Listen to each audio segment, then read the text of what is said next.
তুলে দে। আচ্ছা, টমেটো কত টাকা কিলো? চাচা ভালো টমেটো কম দামে পায়, মাত্র 20 টাকা কিলো। আচ্ছা, আমাকে 1 কিলো টমেটো দাও। চাচা এই নাও 1 কিলো টমেটো। দেখো তো বাপ, এটা 1 কিলো টমেটো হবে কিনা? না না, এটা 1 কিলো টমেটো হতেই পারে না।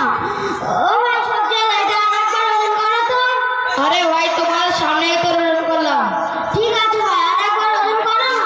না না, একটা মাল বারবার ওজন করতে পারবো না। কি গো, তুমি যে বললে 20 টাকায় 1 কিলো টমেটো, কিন্তু ওজনে তো অনেক কম দিচ্ছ।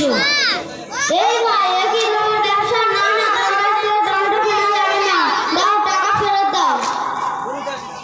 আর টমেটো বেশি বা চুপচাপ বাড়ি চলে যাও, তা না হলে মাকে বাড়ি যেতে হবে। কেন চুপচাপ বাড়ি চলে যাবো?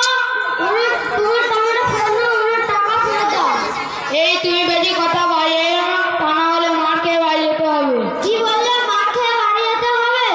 এই 3 টাকার সবজি আলা মাল হুমকি ইডিয়েট কোথাকার। দাঁড়াও, তোমাকে দেখাচ্ছি। যাও যাও, তোমাদের দেখানো আমার সব দেখা আছে, বেশি কথা বাড়াইও না। মাওলানা সাহেব, এইদিকে একটু এসো তো।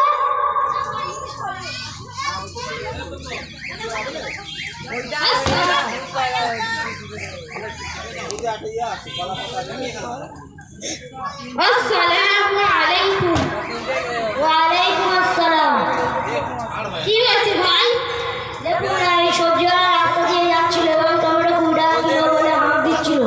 তো আমি টমেটো নেওয়ার জন্য তাকে 20 টাকা টাকা দিলাম। সে আমাকে ওজনে অনেক কম টমেটো দিল। তখন আমার এই ভাইপো বলল, ও ভাই তুমি এটা কি করছো? এটা বলতে সে আবার তাকে মারার হুমকি দিচ্ছিল। আমরা এখন কি করতে পারি আপনি বলুন। আচ্ছা